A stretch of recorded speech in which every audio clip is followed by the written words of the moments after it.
Today we have Trey Doster. He's the franchise sales director at Zaxby. He's been there since 2013. Is that right? 2007, right? Yep. 13 years, 14 years. He's also the chairman of the Southeast Franchise Forum. And I didn't know this, but the Georgia Restaurant Association too, Trey, is that right? That's right. I serve on the board there. Board, great. Trey has a wealth of knowledge about franchising. Zaxby's is a growing business. It's based here in Georgia. So hopefully you'll have lots of questions for Mr. Doster. He's going to talk a little bit about, the company in general, his what he does at Zaxby's. We're going to, he's got a slideshow he's going to show. And then we're going to open up from some of my questions. And then if you have further questions, please put those in the chat and I will work with those. So, Trey, were you able to share that slideshow? You got that right? Yeah. Well, let's see if we can get this up here, and then we'll tab over. How about that? Perfect. Awesome. Well, Dr. Lawrence, thank you for this opportunity. This is always fun for us. I wish this could be in person, but we will settle with virtual meeting until we can all kind of get back together. But it's certainly my pleasure to be with you all today. Like Dr. Lawrence shared, I'm the director of franchise sales for Zaxby's. I've been with the brand since 2007. Prior to coming on to Zaxby's, I knew nothing about franchising. So Zaxby's really likes to take people that almost from a clean slate and come in and we can kind of share who we are. And lots of people that are with our brand or with the company here at the corporate level have been with us since the very beginning. So a lot of tenure. And I want to also talk about how you could potentially join us from a corporate standpoint.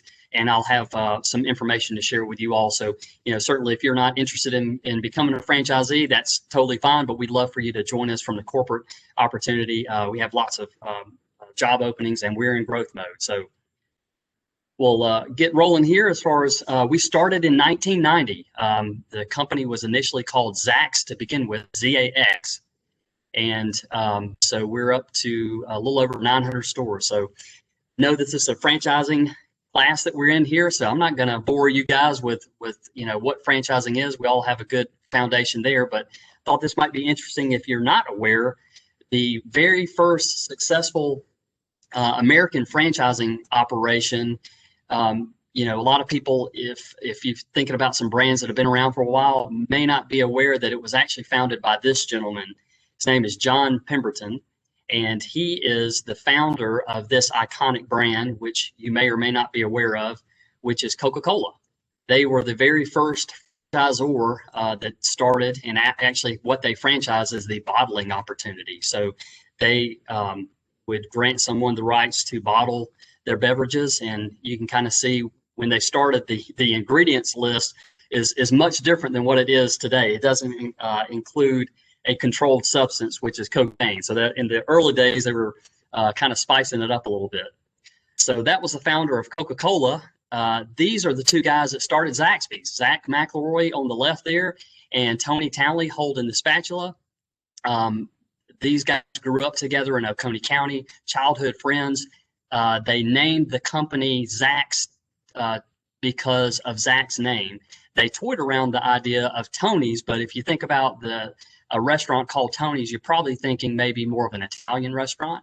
And so they went with Zax. It was Z-A-X initially.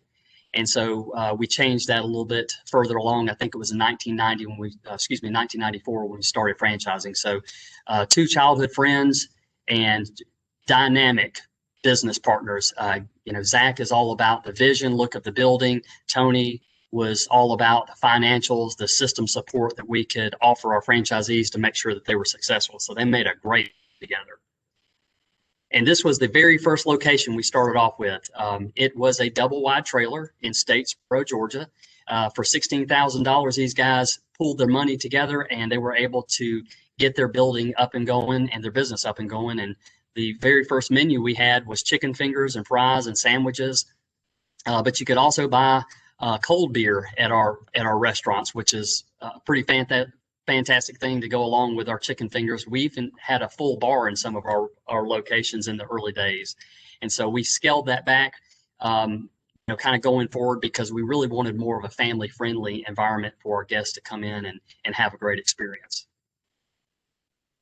So, going from a double wide trailer, humble beginnings, this is our most recent opening. This is in Orlando, Florida. And so this is our new farmhouse. So, you may be aware of our current buildings. We have a lot of growth and plan for the brand the next 2 to 4 years. And a lot of the locations that you're aware of will either get re-imaged, or they will be a scrape and rebuild, and there will be a building that looks much like this that will be on the property. So keep an eye out for our new farmhouse building. This is where we're at today. So the brand is about 909 locations. We are a regional brand with aspirations of growing into a national brand. We've been very slow with our growth to make sure that we can get systems and support to our franchisees to make sure that they're successful. So we've tried to keep a very tight footprint, and that's really served the brand well as far as average unit volumes across each of our locations.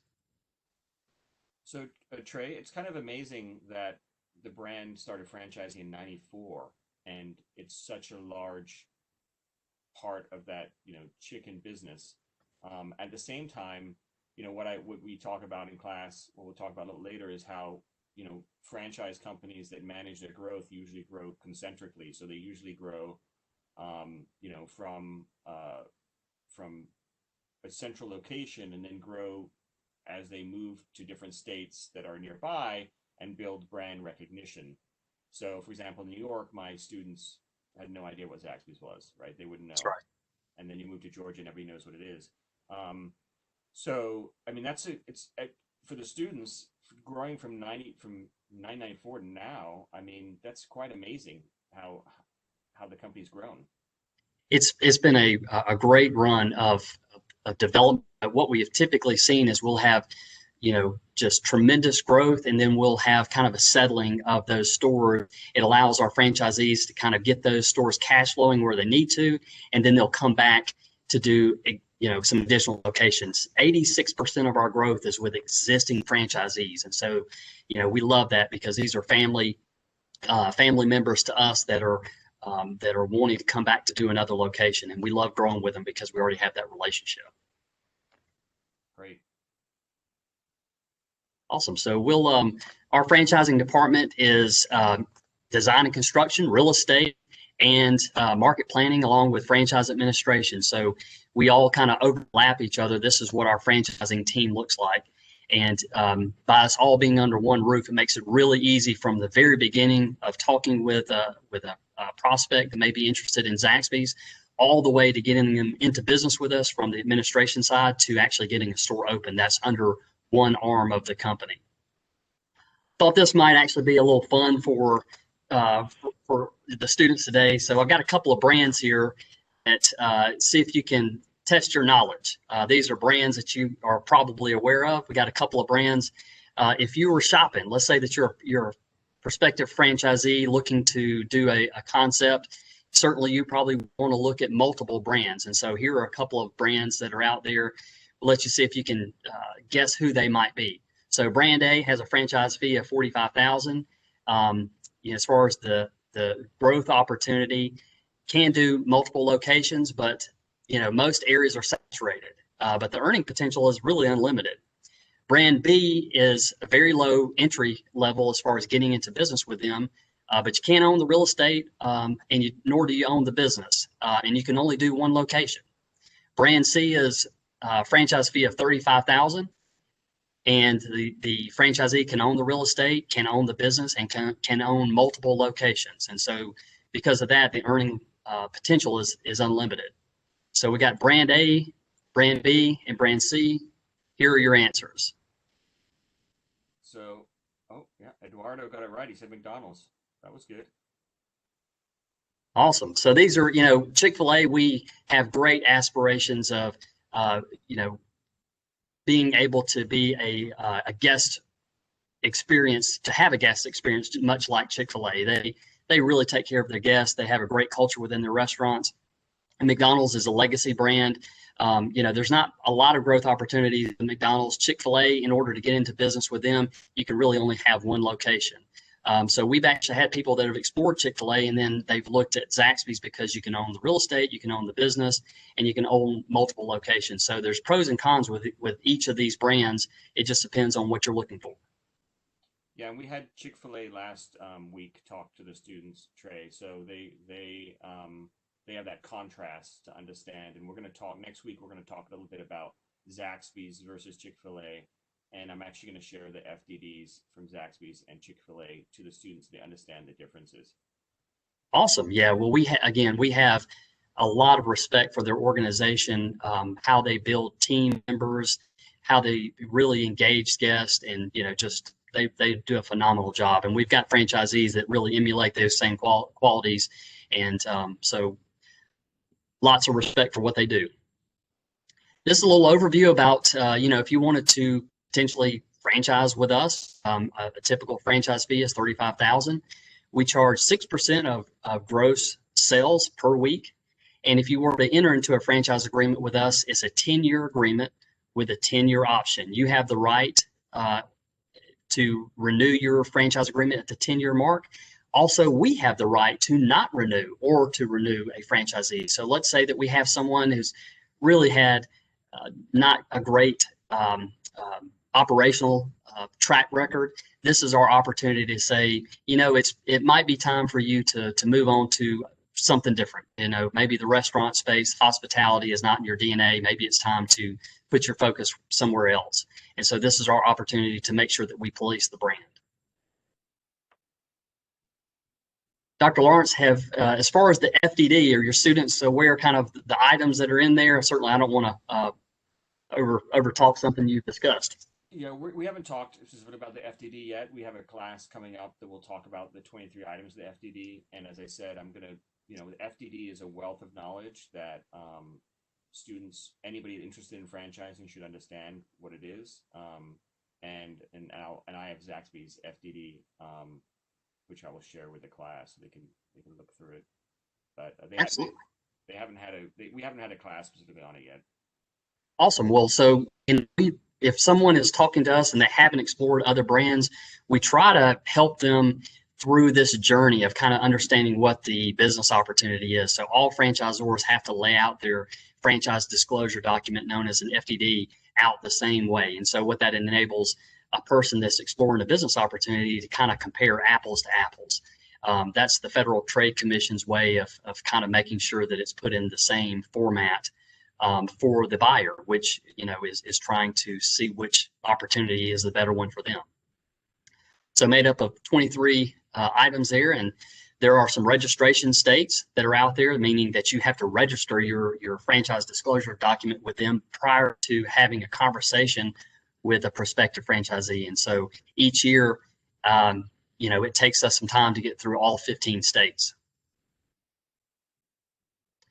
And like I said, when someone's looking at our franchise disclosure document, they're trying to figure out, is the risk worth the reward? The risk is the dollars that you're putting up, or you're moving your family, and the reward is, what does that mean? Does that mean independent business owner? You're basically able to work for yourself. Is it going to provide a lifestyle that is better than what you currently have? And so those are the things you have to consider when you're looking at going into business with a franchise.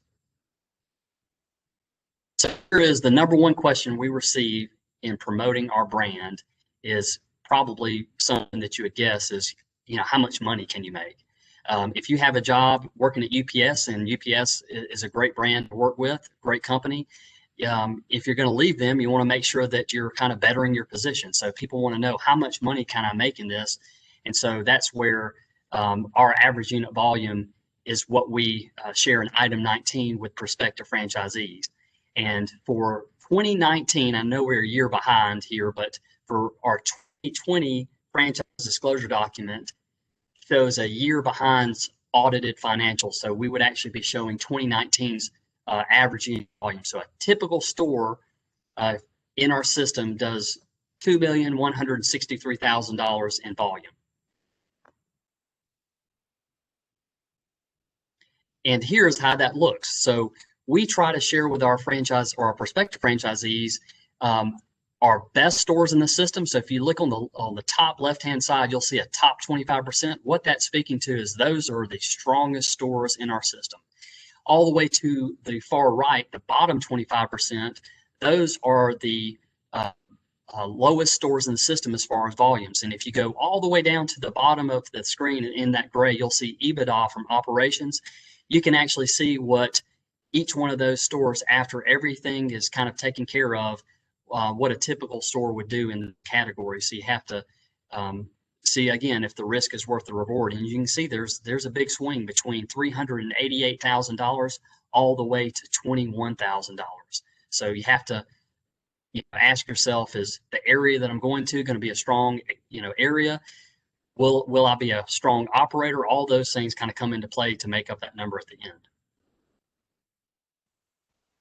Yeah, and item 19 is an optional item for franchisors to fill out. So that's a really important one to look at. Obviously, each franchisor is going to report it differently. And obviously, there are laws related to what franchisors can say regarding kind of profitability, how much money you're going to make. But item 19 is the place where you'll find that. But some franchisors don't disclose anything in item 19. So we'll be going through that in class.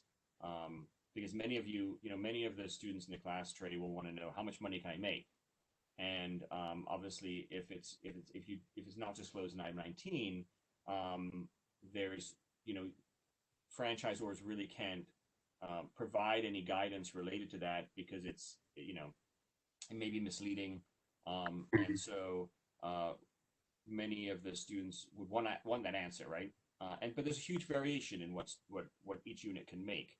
And so what I tell the students is to talk to other franchisees to get their opinion on kind of how they're doing. And the number one question to ask franchisees is, if you could do it all over again, would you do it again, right? Would you want to invest in this franchise? And good franchisors are going to provide you with as much information as they can provide and be as transparent as they can.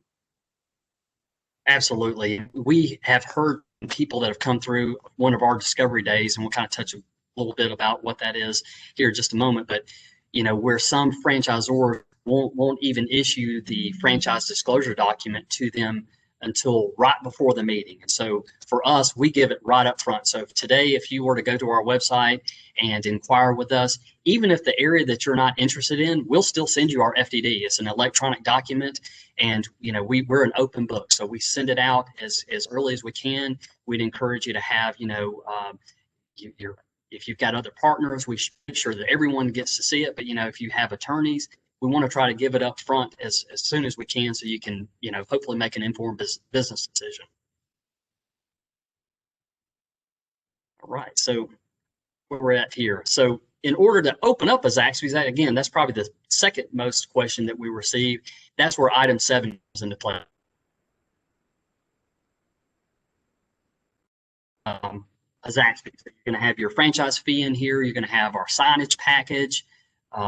What we feel like rent may be, and you'll see there's ranges here. So we have lows and highs that we have each year. And so that's where we can give a prospective franchisee a range of what it might cost to get a Zaxby's open. And again, all of our locations are brick and mortar locations that are standalone. So they're not a strip center or, again, a non-traditional. So we may be a little more expensive to open a Zaxby's because of the real estate component.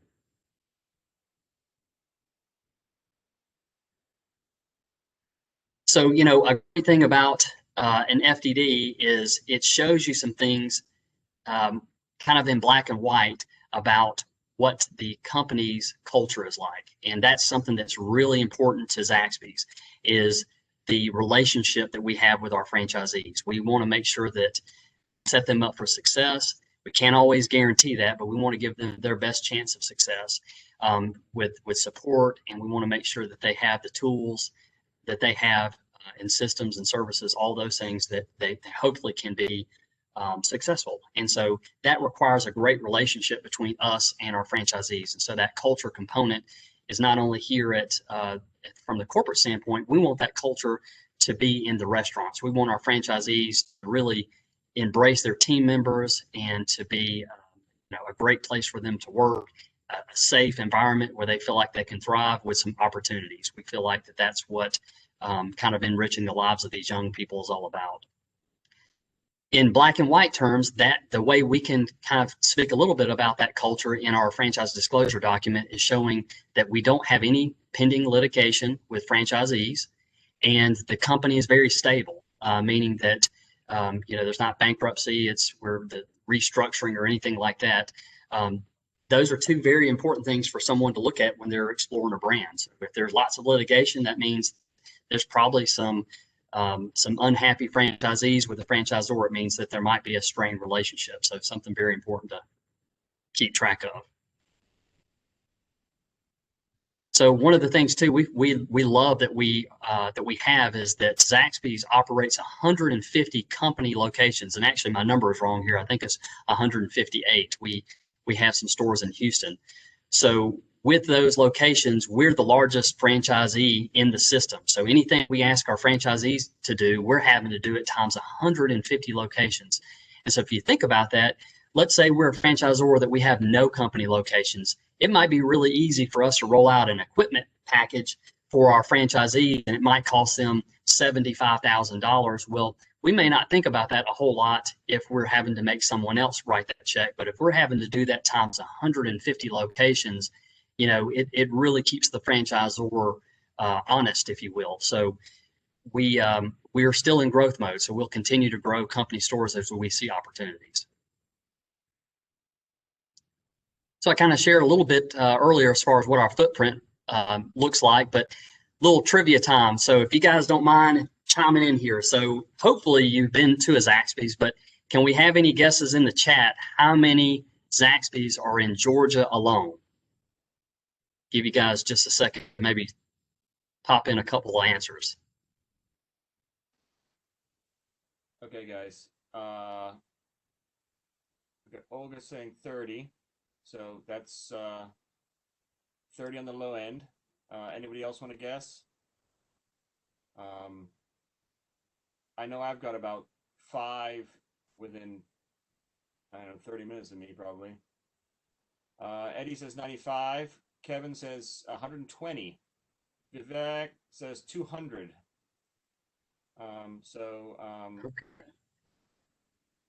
That's a lot in state of Georgia, but I'm sure Clyde says 65. So Eddie says I lied, 170. Is Eddie searching online for this? So, all right, 242 in Georgia alone. wow. So by far it's by far our highest concentration. We started in Georgia, and there's actually some additional opportunities in Georgia as those come available. And what we mean by that, maybe counties that 5 or 10 years ago wouldn't have supported a location, but if they built a manufacturing facility there and now they have a Walmart and there's some retail that comes in, that would be a great opportunity to put another restaurant.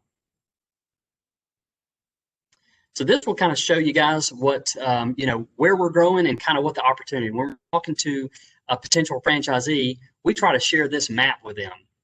And so this, I know, is probably pretty hard to see on your screen, but to keep it simple, anything that's in red, that's where the opportunity is currently. So you can imagine we get a lot of calls from people that live in Georgia because we have so many locations.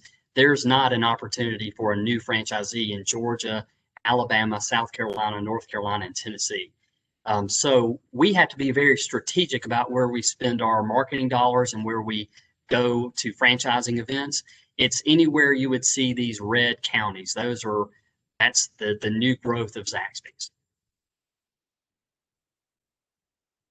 And Dr. Lawrence asked me to share with you all kind of how we're different. And we do feel like we're different. We feel like we're different in a good way. And every brand has their things that they're known for.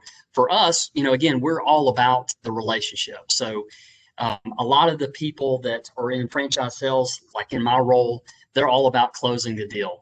If they close a deal, they make money. I'm not compensated that way. It truly is about bringing on the right brand ambassadors for our brand. And so, if you kind of look at someone in my position for sales, this is from Forbes magazine, is talking about the most and least trusted professions, that are out there. And so if you look kind of where I am, let's go down here to the car sales category, right? We're, what I do in sales, we're probably the least amount other than members of Congress. I feel like that's kind of a little comical that that's in there, but I bought a car yesterday afternoon. I've been driving a car for 11 years, and yesterday I bought a car. It was a horrible experience. They quoted me one price on the phone. I got to the dealership. They went up on the price. It came down on my trade-in. It was a miserable experience. And so that's the reason salespeople, when they think about them, look like this guy, right? They feel like that they're going to get you at some point. And this is all I heard yesterday. Let me talk to my manager. So when we have someone come in, we want to try to build a rapport with them. We want to try to share the good, the bad, the ugly, and make them aware that we really want them to hear all of the information. And as Dr. Lawrence alluded to earlier and spoke to, we want them to validate what we're saying with our franchisee family. So we want them to ask all the questions that they can think of to make sure that we're not just telling them something to get them across the finish line. And here's a little bit of an overview of what our process looks like. So every brand's a little bit different, but for us, we start off with initial phone call. If the area is available and we feel like that they would give this their front and center focus, we would then send an application. They would go through an underwriting process, and then we would invite them to come and work in a store for a couple of days. And so if you think about that, it's an opportunity for you to try before you buy. So if you think that you might want to work in a restaurant as the general manager initially, and then eventually kind of your role elevates, this is your opportunity to be in a store and work for a little bit before you sign on being a Zaxby's franchisee. Discovery Day, where we would invite you to sit down with our operations, marketing team members, real estate, and we share all the support and services that we provide as a franchisor. Number 6 is your due diligence. So after leaving Zaxby's, we want you to go home. We want you to talk about it, pray about it, validate the brand with existing franchisees. And if you feel comfortable in moving forward, that's when we will receive an area market application from you to start working towards a franchise agreement. So a big part of my job is talking with potential franchisees. And we've got a lot of honest people that we talk to, but we have a lot of people that will tell you what you want to hear. And so, some of the things that we've heard over the years, the conversation doesn't go too far, but we've got someone who's involved with, 5 or 6 businesses, but they say that they're going to give Zaxby's their full attention. That's hard to do. So we have to validate what they're going to do there. And we've had some people that have told us, hey, I'm not going to do traditional financing. I've got $800,000 under my mattress. How do I do this without the IRS knowing what was going on? And this actually was a nail salon person that we were talking to that was sharing that they had, all this cash. And unfortunately, we can't give them any sort of financial advice on how they can launder their money. So let's see here. So again, we talk about the underwriting process. We want to make sure that their facts are facts. We want to validate them before coming in to have a face-to-face meeting with us. So we're going to check financials with the entire group. And so we're going to see if they have the net worth and liquidity to meet these requirements. So if you've ever wondered what it costs to get a store open, we would look for a one-store agreement. We were looking for a net worth of $1 million and liquidity of $500,000.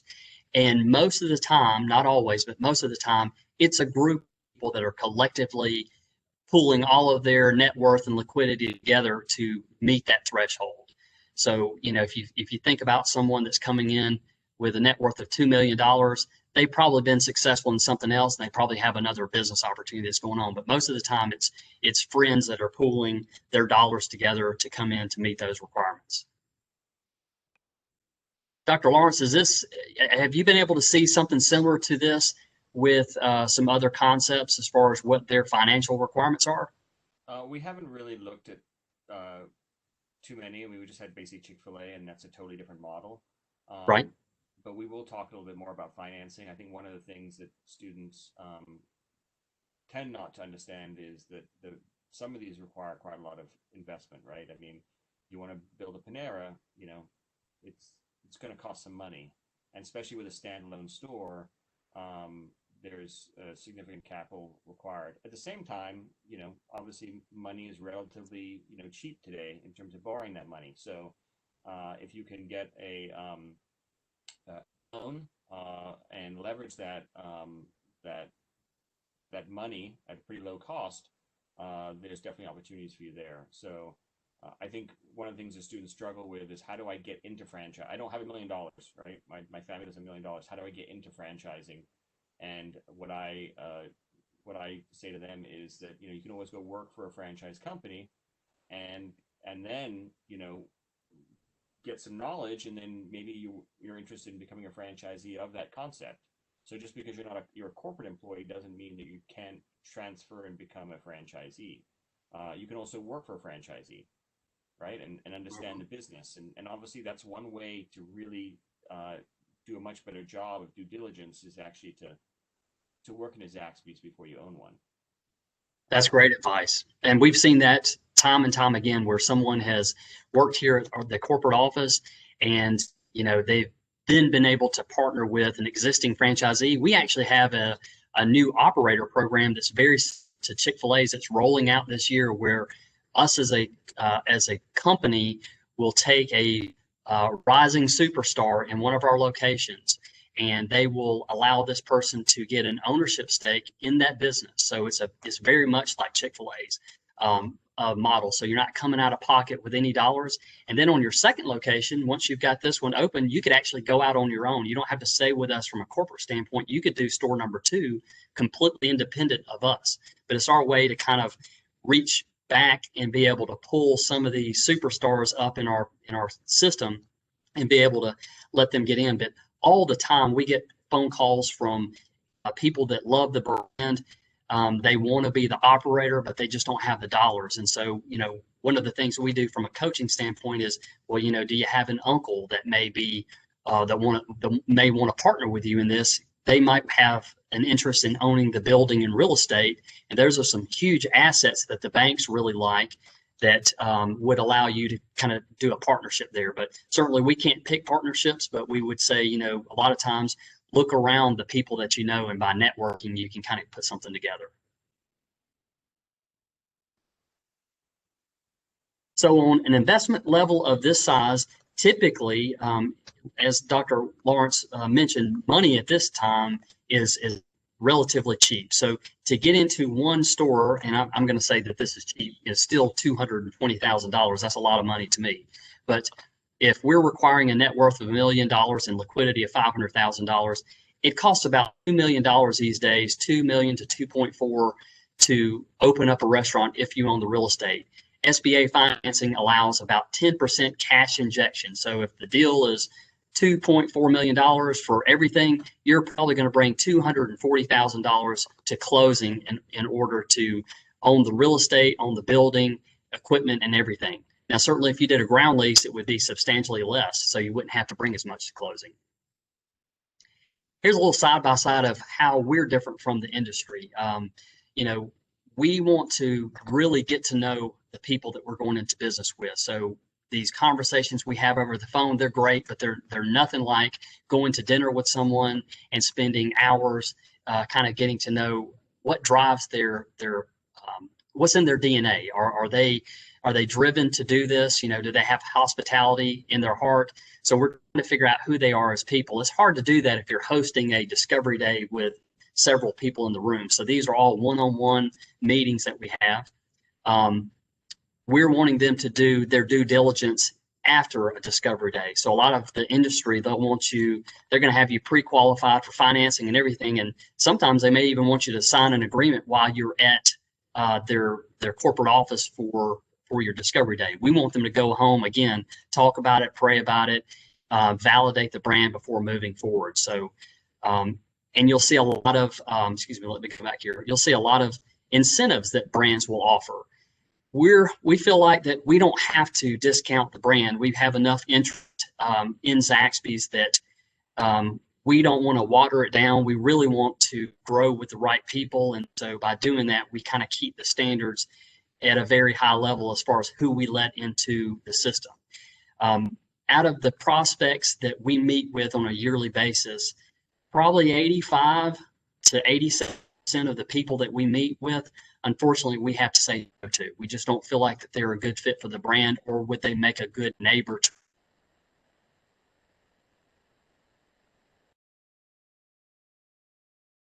The princess has to kiss a lot of frogs to get the prince. It's the same way with us. We have to date a lot before we finally find that right candidate for our brand.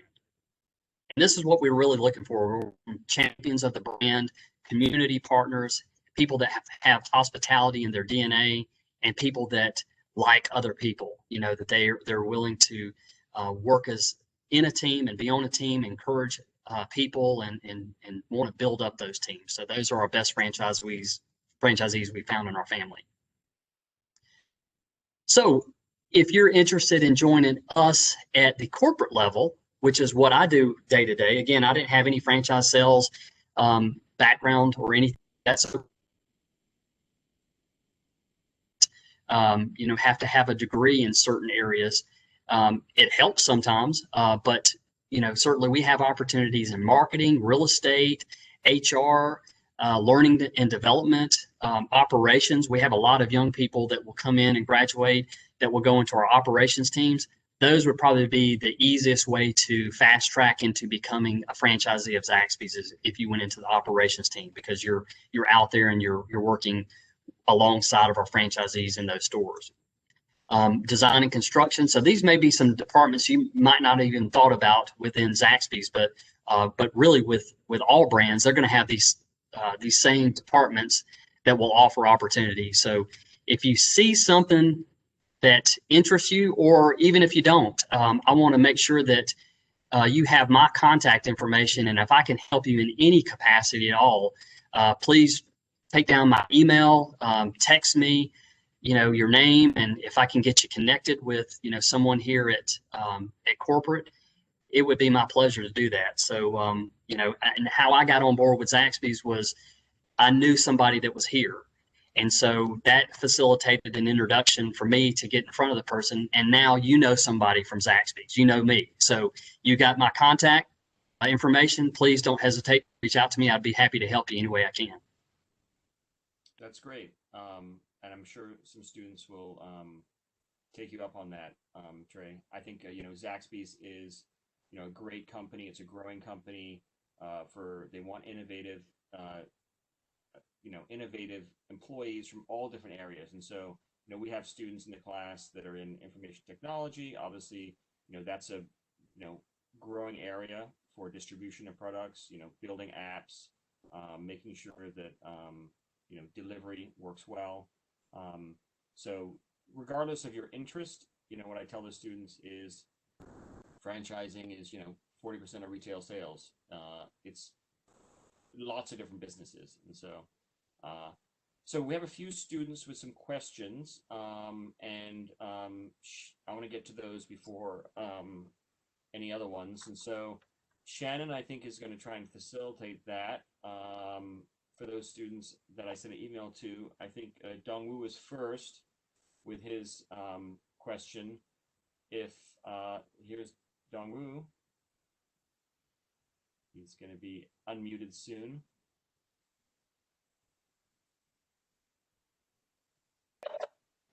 Hi, can you guys see me? Yep, we can see you, buddy.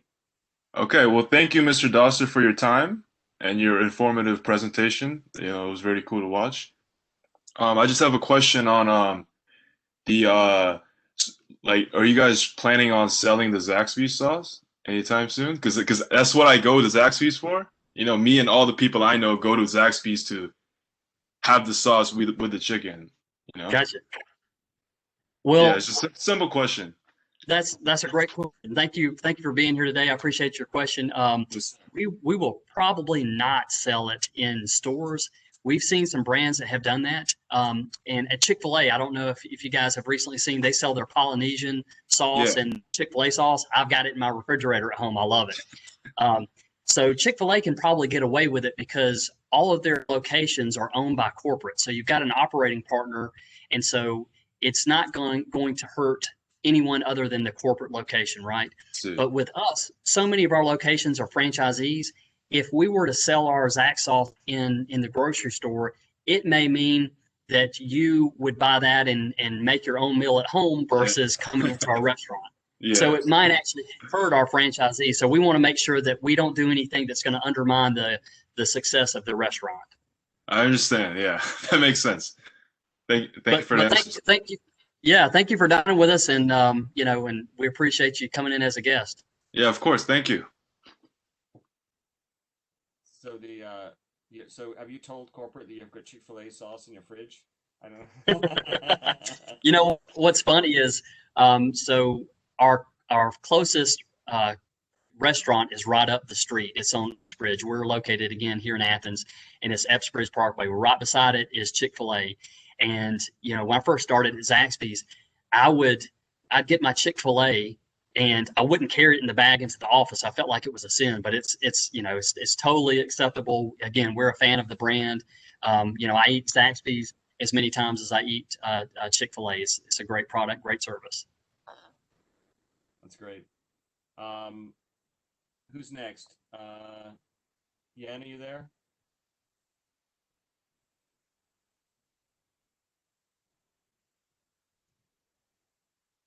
Hello, can you guys hear me? Yep. Yeah. Okay.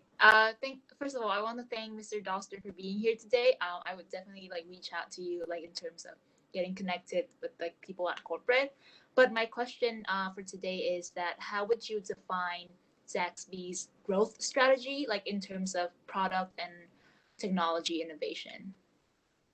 Ooh, that's a good question. All right.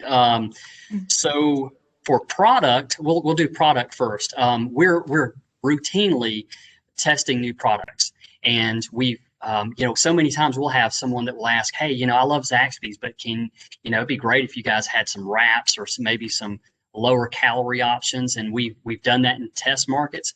And to be perfectly candid with you, and when we roll those lower calorie, some of those healthier options out, it may get them in the store initially, but they'll wind up buying one of our menu options that's just it tastes great. It's an amazing product, and so they may go with a large chicken finger plate versus a wrap. So, but we're constantly testing new products. There is a signature sandwich that should be rolling out system wide March 1st. It's already available here in Athens, but it's the chicken sandwich wars that Popeyes and Chick-fil-A had, I think it was last year. We're ready to throw our hat into that game. And so it is an amazing sandwich. It comes with not only our signature Zax sauce, but also a spicy Zax sauce as well. So from a product standpoint, we want to continue to have these limited time offers. So if you ever enjoyed our sensation salad, that's going to come out one quarter and then we pull it out and then we roll it back out again. So it makes it new again. So that would handle the product. The technology side, that is, from our apps standpoint, we feel like we've got a good app, but we feel like that it has some rewards that we want to build into it. So we feel like from the consumer standpoint, if you're kind enough to dine with us, we want to reward you. And so what we feel like that you'll see over the next few months is a reward system for our guests that come into our locations, where you're receiving some free menu items for your loyalty. That's great insight. Thank you. Awesome. Thank you for your question. Ray, do you have a lot of what percentage of your sales come through the app? Do you have any idea of that, or?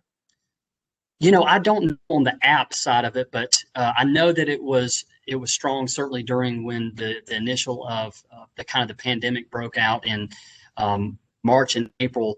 People would order online, do curbside. That went up. We closed our dining rooms like so many restaurants out there that did, and we had the drive-through. So we went from 65% of our business was drive-through to 100% of our business was drive-through. So I do know that the number on our delivery is around 4.5%, and that's a big area of improvement for us, that we want to make sure that we can get that information in front of our guests, that they know that they can go through DoorDash and Uber Eats to be able to get our menu offering.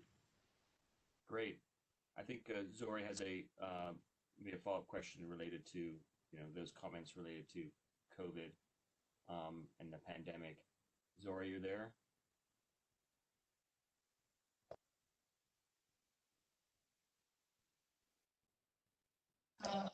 Can you guys hear me? Yes, we can hear you. For some reason I can't. Don't worry, you can just ask the question. Camera, yeah. I tried to activate the camera, but sorry for that. Well, first of all, thanks for this great presentation. I'm really enjoying it a lot. And my question is about how has Zaxby's business has been impacted in terms of sales or revenues during the COVID-19? And also I would like to know, what is the business plan post-pandemic? That's a great question. I'll be honest with you. I think for so many of us, it was scary. I mean, even if you're not in the restaurant business, we can see you now. Yeah, I see. Hey there. So it was really scary for us. It was, we had a huge drop off. I'd say a cratering of sales because I think, so many of us, we didn't feel safe to get out. And I think as we got into maybe the fourth week of kind of when COVID-19 really started hitting us all, consumers started kind of getting back out. But they didn't want to go into places because they weren't, well, number one, they weren't open, but they didn't feel comfortable going in. So we actually saw a huge transaction spike in our restaurants. In 30 years of business, we just had the best year of 30 years during this whole mess. So it's very unfortunate that COVID-19 happened, but the balance of the year, we saw a huge surge in sales, like I'm sure a lot of our QSR partners in the space also did as well. Wow, that's great. And so the follow-up question that you had, what is the business plan for the post-pandemic? We are going to double down on delivery and also with our app and curbside. We feel like those are areas that, is a lot of low-hanging fruit for us. So those will be two areas that we really focus on in 2021. Okay, great. Thank you. Thanks for your answer. You're very welcome. Thank you. It's really interesting when you think about in the pandemic, what's happened is that the QSR businesses have done pretty well given the drive-through. And I think that, where we see this kind of suffering in the restaurant businesses among full service and particularly full service independent restaurants. And so, just look at the drive-through of many of these restaurant companies, and they're taking more and more market share. And I think that's one thing you've got to all think about is if you're interested in restaurants or, food service, being part of a chain has a lot of benefits, particularly as it relates to risk mitigation. So, Eddie's next with a question related to some expansion of franchising. Eddie there? Hey, how's it going? Can you guys hear me? Yep. Yeah. Cool. Well, thank you, Mr. Doster, for the presentation. Really enjoyed the trivia questions. They were pretty funny, and I love guessing for the most part of them. And I really enjoyed the presentation as well. I learned a lot of new information that is going to help me with my case study today. My big question that I wanted to ask was, in the future, do you guys have plans to expand the franchise internationally? That's a great question. Very nice to meet you. We get that question a lot. Historically, Zach and Tony, they really wanted to keep a good control over the brand, to be able to get into those stores very quickly if there was something going on. If we had a franchisee that had something going on in the system, we could even jump in there from a corporate standpoint. That gets harder and harder to do the further you get outside of your core base. I'm not sure if Dr. Lawrence shared with you all, but at the end of this last year, Tony Townley, who was a co-founder, and you guys saw a photo of him earlier on, he actually decided to kind of let Zach move on with the brand without him. So he's stepping away from Zaxby's and going into retirement. And so we've actually taken on another partner, which is Goldman Sachs, and we're really excited about their partnership.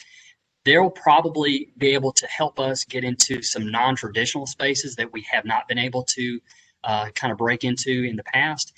And more than likely, we will probably look at some international opportunities. Now, whether that means we're, if you think international, it may not mean that we're jumping to Saudi Arabia, but it may mean that we kind of ease into Canada or slide kind of down into Mexico or some of those opportunities from a geographic standpoint. But I do feel like we will be doing that here in the next few years. Perfect. That sounds great to hear. I mean, I love going to Zaxby's. I love eating there. My family loves eating there, and especially with GSU, there's one very close. So I mean, me and my girlfriend love to go there at times too. So yeah, I'm just a big fan of Zaxby's. At the end of the day, we appreciate your time. Thank you very much. Appreciate you dining with us. No problem. I hope Eddie develops a franchise and sells it to Goldman Sachs and then sends me a private plane to pick me up. So we have Rachel with another question related to growth. I don't know if there's still information you want to know, Rachel, about that, or modify your question a little bit.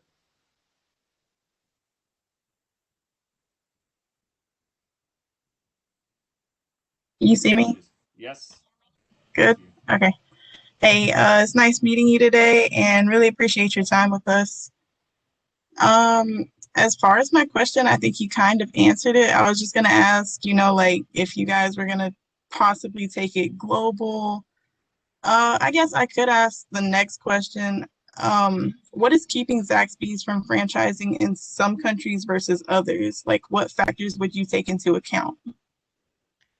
That's a great question, Rachel.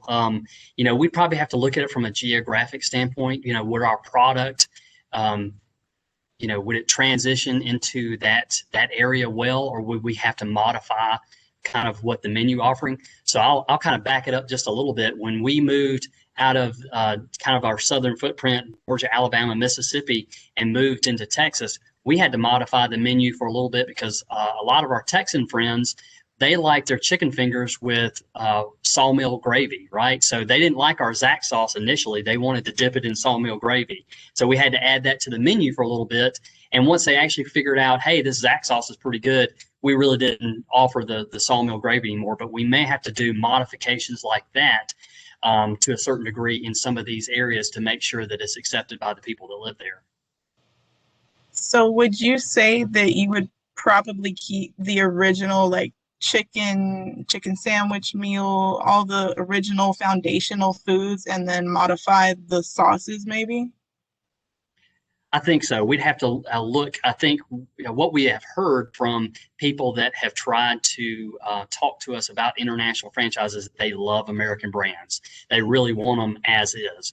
But if there's some minor tweaks that we'd be able to do, so another example would be our salad offering. So there may be some sort of regional salad that they enjoy there, where they want something else on there. It's a different twist that we can do in that area that would produce strong sales. That would be something we'd consider for our franchisees there. Okay. Great. Thanks, Rachel. Thank you for your time. Thank you. So we have a question, Trey, about regarding kind of management and training programs, or do you have any programs specifically geared towards college graduates? And if so, what's the best way for the students to connect related to employment at Zaxby's going forward? So as far as on the employment side, you can see what's open today at any time by going to Zaxby's.com, which is our consumer-facing site. And at the bottom, you can see Join Our Team. It's going to give you two options, one of which is working in a store. The other one is corporate opportunities. So if you want to see what jobs are open today, and we are in growth mode. So if you want to see what positions are open, but again, I really do mean it. You've got my contact information. And to kind of give you an example, just on the franchising team, we're looking for an intern to work with us to do some marketing things. And so that will probably roll into a full-time position. So that's a great way for an individual to get their foot in the door. And we pay for internships. So we're not asking for someone to work for free, but it will be an internship. We do that in our finance department. It's happened in our purchasing departments. So, really there's just lots of opportunities depending on what you're interested in. Great. And you're located in Athens? We are home of the dogs. So we are Athens, Georgia has been home base for us. And I would assume that we're going to stay here. There's been talks over the years that maybe move our operations to Atlanta. But actually, Athens has become a mini hub of franchising. If you all know the brands Barbaritos, Amici's, Your Pie, those are all Athens brands that are here. They use the same law firm that we do to help us put our franchise disclosure document together. So Athens is becoming kind of a mini hub for franchising. Yeah, I mean, it seems as if there's, a lot of growth opportunities. If you were looking at a specific state that you think is going to have the most opportunities for Zaxby's, or a couple of states, which states are you looking to grow in?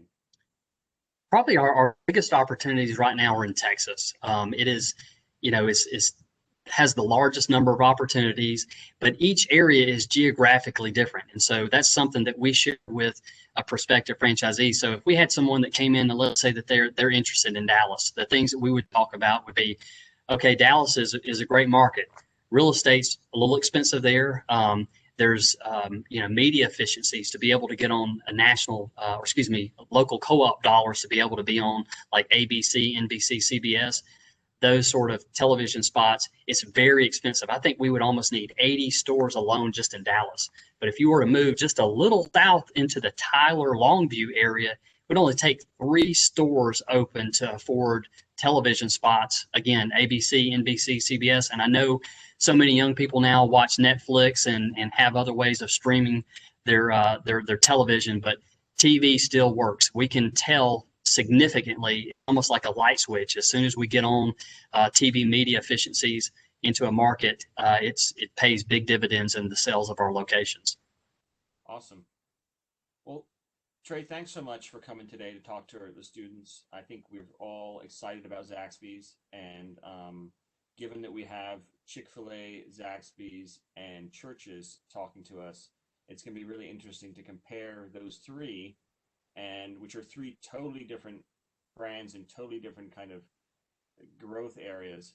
And I'm sure those students will reach out. But it's been really informative. If you would you be able to share your slide deck with us so I could post it, or? Absolutely. Okay, so I'll post the slide deck to all the students.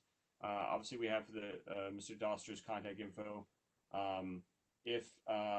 For those students that are interested in meeting with me, I have office hours from 2 to 3 today.